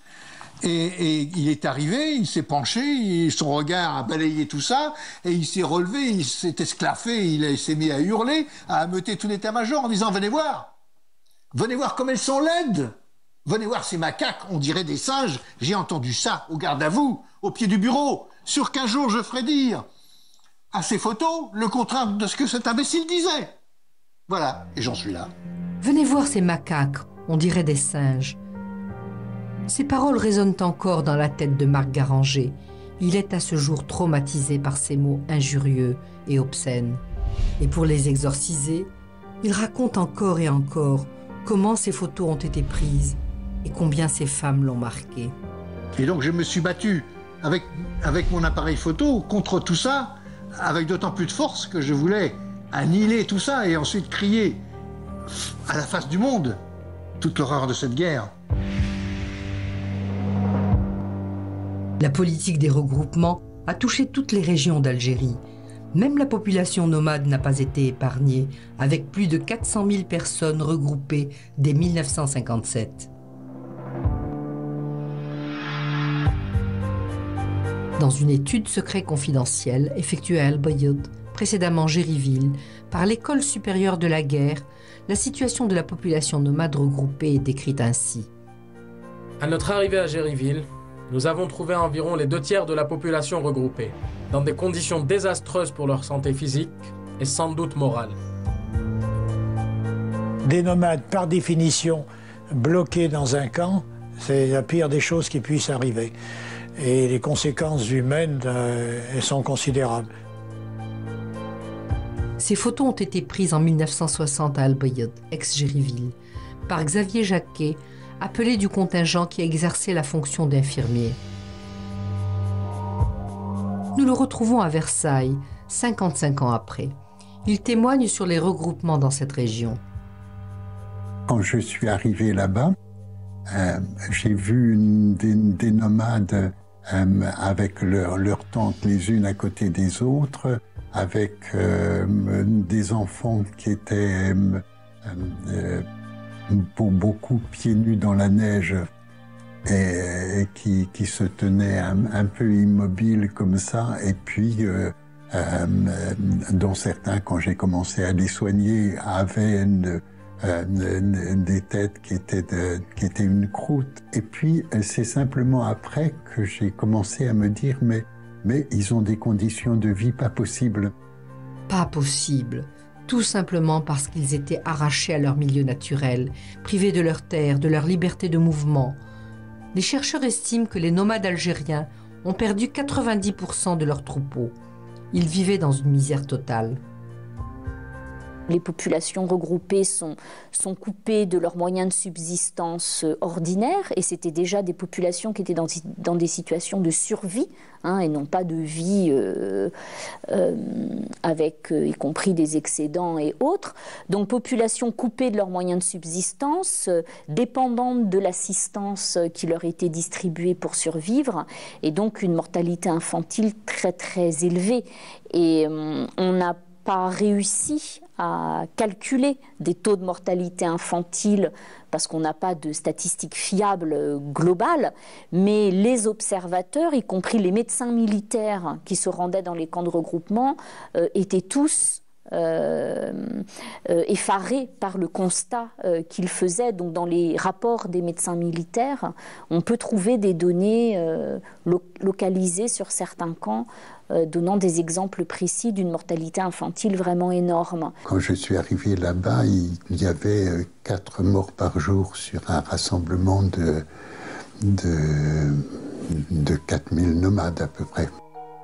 Xavier Jacquet conserve le courrier qu'il a échangé avec ses parents, dans lequel il décrivait tout. Papa, maman bien-aimée, aujourd'hui nous n'avons pas arrêté un instant à 2 infirmiers et un toubib. Métrite, ganglion, tuberculeux avec abcès, énorme abcès, gosse affreusement rachitique et déshydraté avec début de purpura, et alors impétigo. Des pagailles de gosses dont le crâne n'est qu'une croûte, bronchite, trachome. Mais quand on voit leurs conditions de vie, la nuit il fait très froid sous les tentes, Ils sont sous-alimentés au possible, troupeau encore plus insuffisant qu'avant, et inconscience de militaires. Xavier. Malgré toutes les exactions et la souffrance endurée, la population n'a jamais capitulé et est toujours restée fidèle au FLN. لأن فرنسا ظنت بأنها كي تفصل بين المجاهدين وبين المواطنين يقع الانفصال، لكن هذا وين وقع الانسجام أكثر. ولاو المواطنين كيفاش يخرجوا المونة يطيبوا النساء الكسرى ويديروها في العماير ويحطوها فوق البهايم حاشا ما يسمع، ومن بعد يحطوا البردعة فوق الكسرى ويخرجوا بيدعوا أنهم يجيبوا الحطب. Pour briser ce soutien du peuple à l'ALN et au FLN, l'armée française a élaboré toute une stratégie de propagande, avec des slogans que l'on retrouve dans différents documents. Détruire le FLN, obstacle au bonheur du peuple. Une propagande basée sur différentes campagnes d'affichage de dénigrement du FLN et de l'ALN, pour démoraliser la population et promouvoir la soi-disant politique de pacification.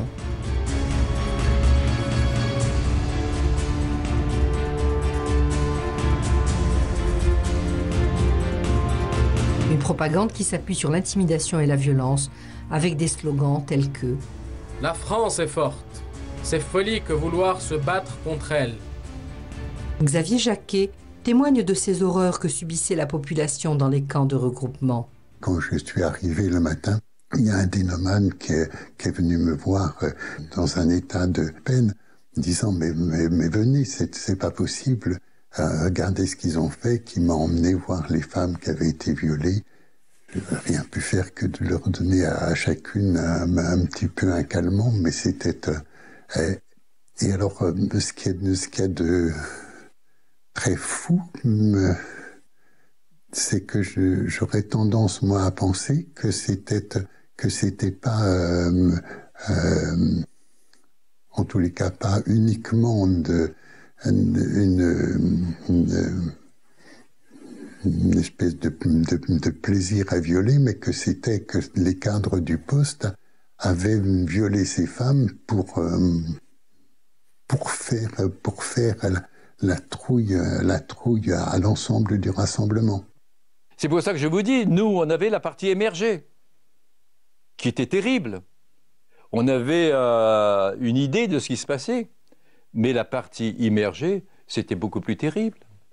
C'était les vilains, c'était le droit de violer, le droit de brûler, le droit de piller. En plus de l'intimidation et de la violence, plus de 800 bureaux de SAS ont été installés dans les différents camps en Algérie. François Marquis, appelé du contingent, officier de la SAS en 1959 à Ain Zeda, Kolo, nous reçoit chez lui en Bretagne. Il évoque les actions des SAS à l'intérieur des camps de regroupement.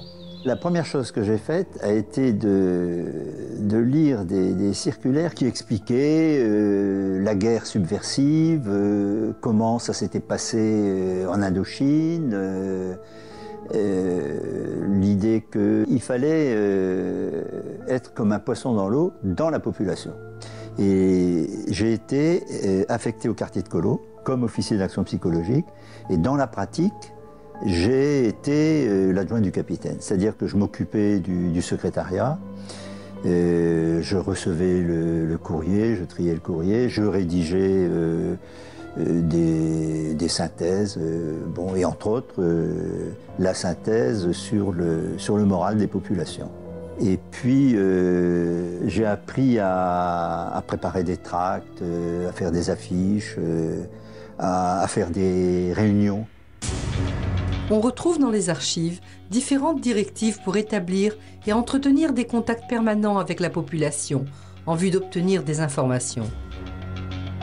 يدوروا علينا الليل ونهار يبحثوا فينا كانش ما جاود فلاقة كانش ما جاود فلاقة يجاود فلاقة ولا لا شفتوهم ولا لا سمعتوا بيهم ولا لا والحمد لله يا ربي اللي خلينا العقل ما قلناش حتى كلام يعني الخايب ونقول في عقليتي ونقول إذا مت عن الوطن إذا حييت أخدم الوطن.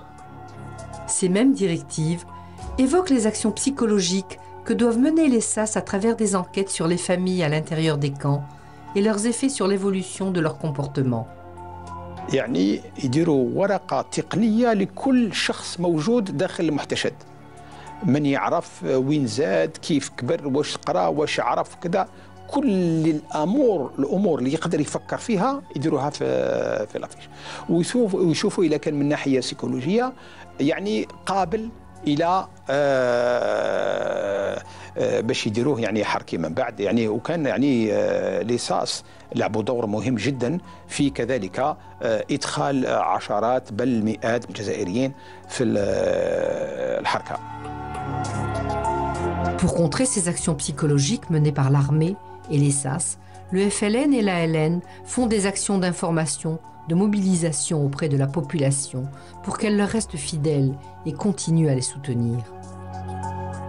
Il y a quelque chose quand même que j'ai envie de vous dire. C'est-à-dire que nous, on a voulu faire des choses, en fait, couper la population du FLN, ça, zéro. لأنه الجيش كان يحترم الشعب ويحرص عليه.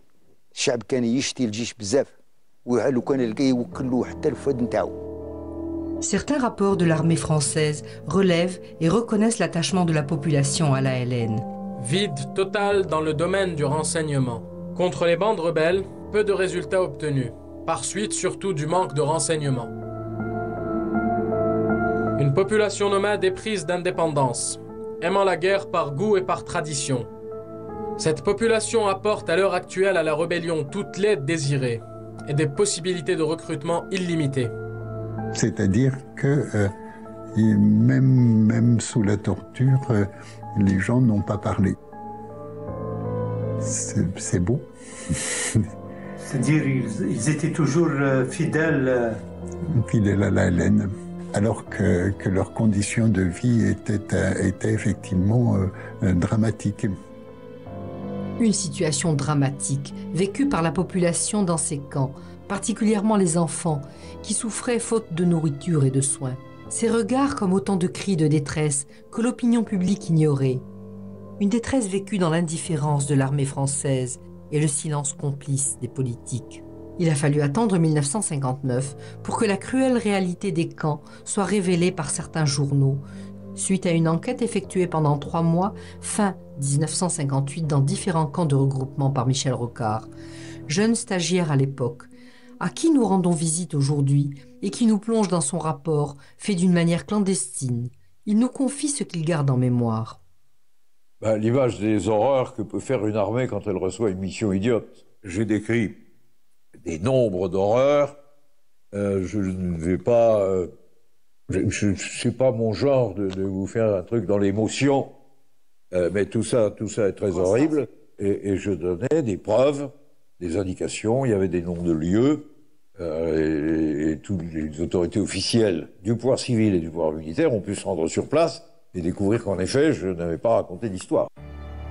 Voici quelques extraits du rapport de Michel Rocard, qui révèle que dans un village où 900 enfants ont été recensés, il en meurt près d'1 par jour. Lorsqu'un regroupement atteint 1000 personnes, il meurt 1 enfant tous les 2 jours. Un rapport médical précise que l'état physiologique de la population est tel que les médicaments n'agissent plus. Les gens crevaient de faim et ne savaient plus où aller. Je me sentais redevable de vie là-bas, mais aussi parce qu'une fois ce texte fait, il fallait qu'il serve. Je rentre à Paris 3 semaines après et je m'aperçois que rien n'a changé, rien n'a bougé et que probablement les rapports que Paul Delouvrier avait lui-même auprès de lui n'ont pas pu passer à Paris. Michel Rocard a remis ce rapport à Edmond Michelet, alors ministre de la Justice, qui a provoqué une fuite de ce rapport à la presse. Des titres frappants qui parlent des Algériens derrière les barbelés, des hommes qui ont faim, des enfants qui ont faim et de la mort de milliers d'enfants et des conditions de vie dans ces camps de regroupement. Le lendemain, je retrouve dans Le Monde une copie encore plus complète du même rapport. Il manquait de place, il manquait quelques paragraphes. L'essentiel y est publié. C'est le cabinet de M. Michelet qui a fait la fuite, qui a décidé de le donner à la presse pour provoquer une colère d'opinion pour que De Gaulle ait une base d'appui. Puisqu'ils étaient en train de comprendre qu'à jouer seul dans l'administration, tout serait étouffé. donc, c'est le cabinet du ministre Edmond Michelet qui décide de faire la fuite, en me laissant un peu à découvert, moi. Alors, moi, j'appelle le service de l'inspection des finances, mon nom n'apparaît pas. La publication du rapport est anonyme, mais il est écrit, c'est probablement 6 inspecteurs des finances, un groupe de 6. Parce qu'on était là-bas et qu'il y avait eu des chuchotements. Alors, j'appelle le chef du service d'inspection des finances et je lui dis, c'est bien moi qui ai fait le rapport, mon nom n'est pas sorti, on n'est pas 6, je suis tout seul, et je suis prêt à aller vous expliquer si... Ben oui, il fallait bien. Non, mais j'allais passer un sale quart d'heure. Et de fait, le Premier ministre a demandé ma révocation. Ma révocation. Le Premier ministre s'appelait Michel Debré, qui était très Algérie française, lui. Au moment où il est sorti, c'était vraiment le meilleur. Il fallait à la fois du courage et de la clairvoyance. On n'a quasiment aucun autre rapport qui va filtrer sur le regroupement. Le rapport de Michel Rocard, ça reste la seule source dont on dispose jusqu'à la fin de la guerre, et c'est d'ailleurs pour ça aussi que ce rapport a eu ce rôle. Je suis fier de l'avoir fait, c'est vrai. C'est une des belles pages de ma vie. Mais j'ai eu chaud. J'assume intégralement cette histoire. Mais ce serait de la forfanterie de dire que je n'ai pas eu peur à plusieurs reprises, tout au long de cette histoire. Et ce n'est qu'en 2003 que ce rapport a été édité en livre.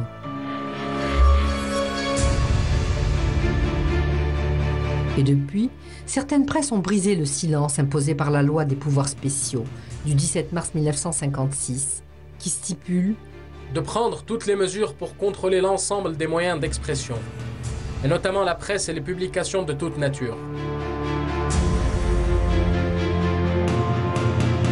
Sans abri, entre les barbelés. 2 millions d'Algériens se trouvent réunis en masse, à l'ombre des tours de guet des postes militaires par groupe de 500, de 1000 et parfois plus. France Soir, du 14 avril 1960.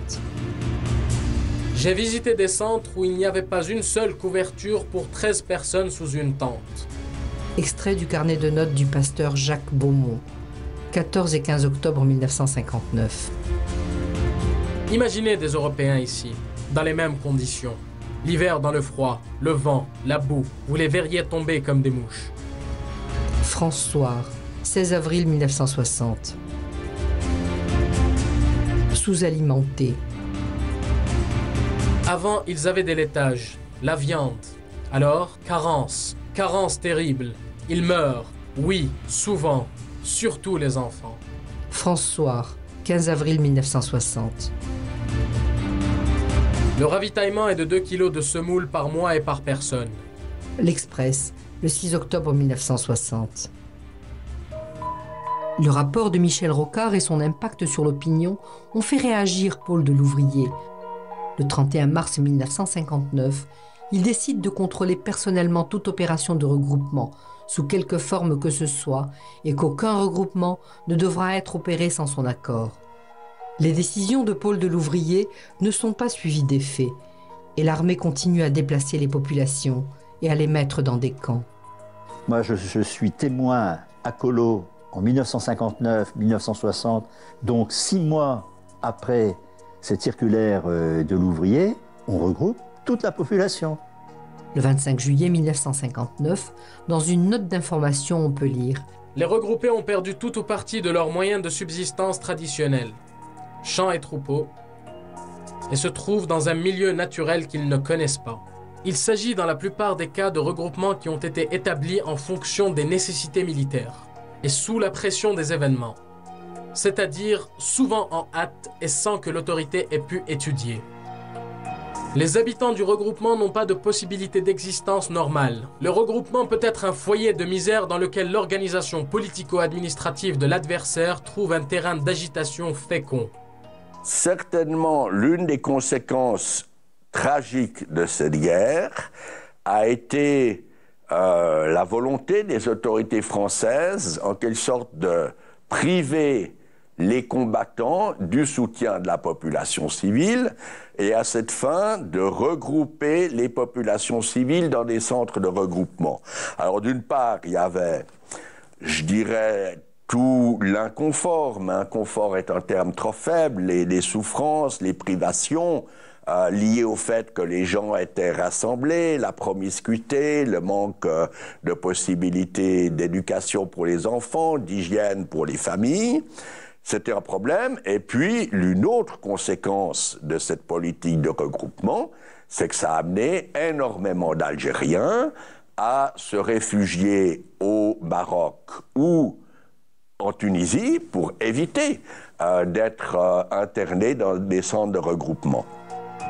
Différents rapports du Comité international de la Croix-Rouge révèlent le dénuement dans lequel vivait la population de ces regroupements. Les besoins alimentaires, vestimentaires, le manque de médicaments, la propagation de certaines maladies dues à la sous-alimentation et à la promiscuité. Ils vivent dans des conditions inhumaines. Hein. Alors, penser qu'ils y restent et qu'ils auraient le choix, mais le choix pour aller où? Il n'y a pas du tout, il n'y avait pas en Algérie une mobilisation telle qui a pu se passer après les camps allemands. Il y a quand même eu une conscientisation tardive, mais il y a eu quand même au plan international, il y a eu une réaction et ensuite tout a été fait pour à peu près pour réparer. Tandis que là, ça s'est passé dans l'indifférence, hein, dans l'oubli.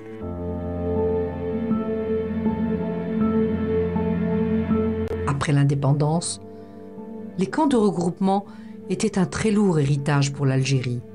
Des millions d'Algériens arrachés à leurs terres, complètement déracinés. Une véritable tragédie aux conséquences irréversibles. À l'indépendance, les gens pouvaient rentrer chez eux, mais ils ne pouvaient plus rentrer chez eux. Les endroits d'où ils venaient ont été brûlés, ont disparu. Évidemment, ça a bouleversé un peu l'équilibre de cette société qui a été complètement, on peut dire, bouleversée, de fond en comble. Parce que moi, ce qui me semble le plus important à dire, c'est qu'il était impossible de revenir en arrière après. Et je crois que là, il y a le bouleversement majeur de la société algérienne, qui est profondément une société rurale en Algérie, en 1954. Apparemment, ce qui ressort des études qui ont été faites, c'est quand même que oui, dans la majorité des cas, le retour à la norme antérieure est impossible pour plusieurs raisons. Soit parce qu'on a une destruction de l'écosystème et des modes de vie antérieurs qui rend le retour à la normale impossible, soit parce que, comme l'ont écrit, on a ce processus de dépaysanisation dont parlait Pierre Bourdieu, Abdelmalek Sayad, puis Michel Cornaton. Donc cet abandon aussi des valeurs et des habitudes traditionnelles qui freinent le retour à la norme antérieure.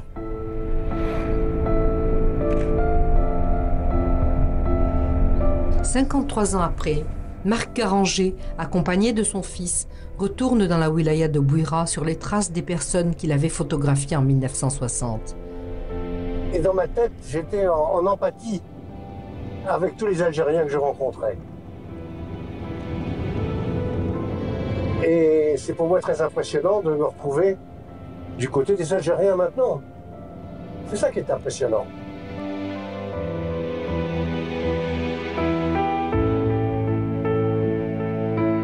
Oh, mais bien sûr, c'est un moment... J'avais 24 ans, et c'est un moment très fort, c'est inoubliable.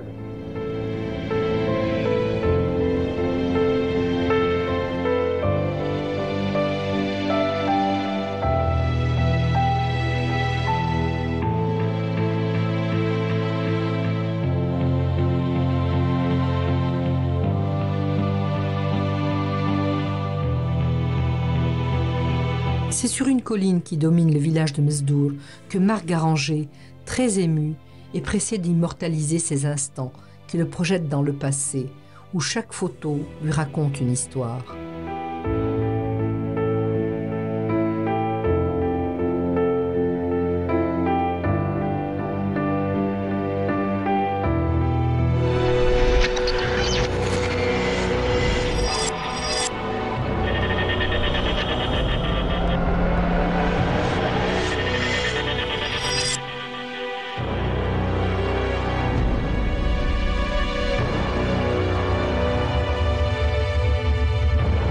J'ai vécu cette guerre avec mon appareil photo, puisque la France m'obligeait à faire cette guerre dont je ne voulais pas. eh bien, je m'étais promis de témoigner au jour le jour de tout ce que je verrais. Et c'est ce que j'ai fait. À Mesdour, un accueil chaleureux. Des témoignages fixés par ces photos qu'il interroge en regardant les visages autour de lui, espérant les retrouver plus de 50 ans après.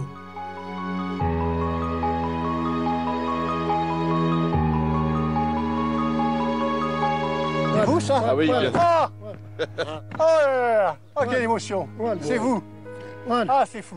C'est une émotion, c'est une photo qui a fait le tour du monde. Hein. Elle est exposée partout. Ah oui, oui. La surprise ne se fait pas attendre.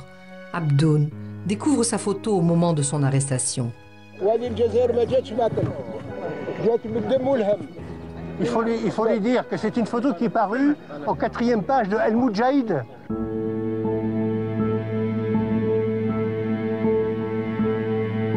D'un endroit à un autre, son livre à la main, tantôt entouré de la population, tantôt seul, Marc Garanger est sur les traces des personnes qu'il a photographiées autrefois.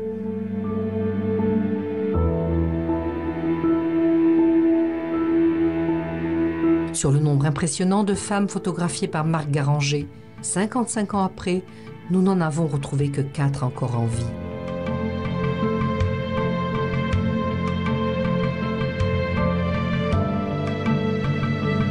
Marc Garanger est très heureux de les rencontrer. Elle découvre émue ces photos après tant de temps.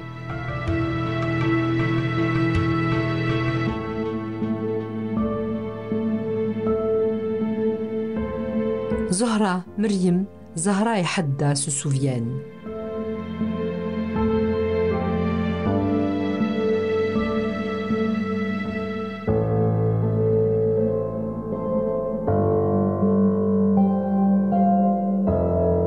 جولينا العسكر خرجونا جولينا خرجونا كاع من الديار اللي لقونا لقونا نطيب في الكسرة خلينا الكسرة هكذاك تقدي في عيد الكانون وصاقونا داونا الفوق للكام غير خرجنا لحقنا نحونا الحياك نحونا العجاير داروا فينا اللي ما تندارش صورونا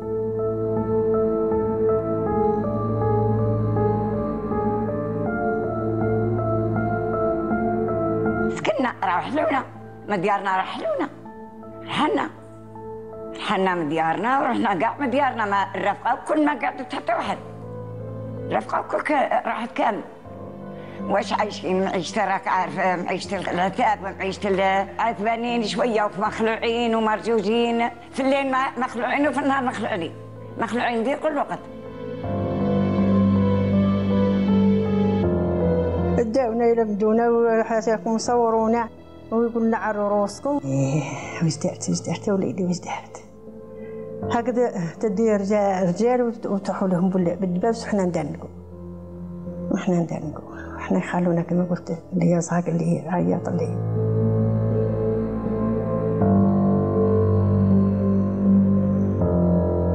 الصورة هذه كي شفتها تفاجأت إذا كنا صغار بدا خويا هما جاو خرجنا برا وكان جدي شيخ كبير شويه بوي كان مسلم كان تقيمنا عايشين العرا والحفاه والماكله ناكلوا نص قانون ما كانش كاع سواء نباتوا بالشر نحو قرنينه نحو وقت القرنينه كل خطره كيفاه 20 000 photos.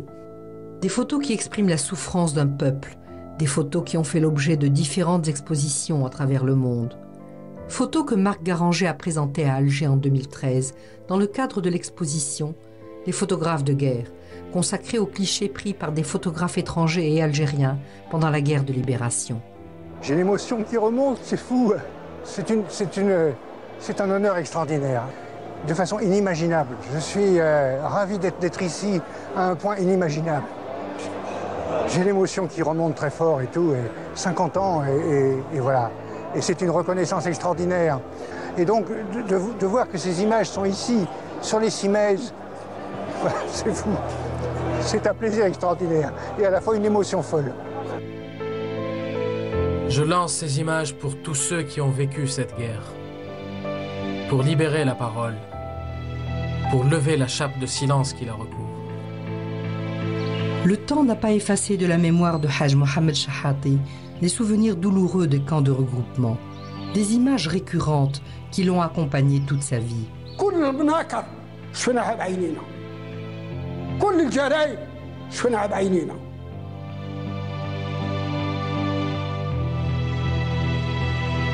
C'est des choses qu'on ne peut pas oublier parce que les séquelles sont là, elles sont visibles.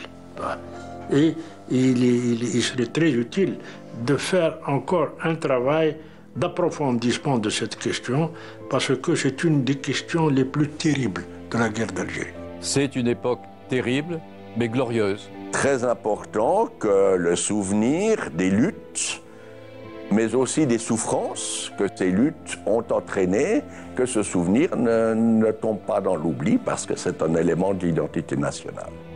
Je dis c'est une forme de camp de concentration, qu'après les experts, les universitaires se penchent sur le terme ad hoc à trouver. Il faudra trouver quelque chose, mais pour le moins, par pitié, acceptons le terme de camp d'internement, pour tout le monde, hein, y compris pour ces humbles vieillards, femmes et enfants. Ils étaient dans des camps d'internement. C'est le minimum qu'on puisse accorder au vocabulaire.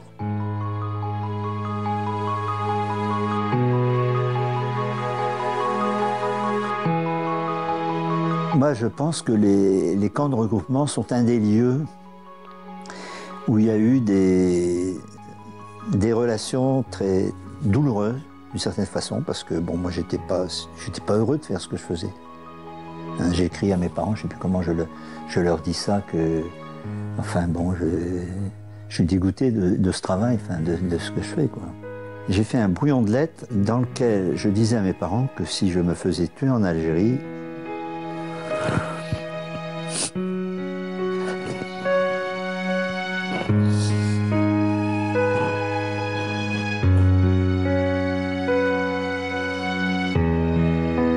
on me roule dans une couverture, on m'enterre là-bas.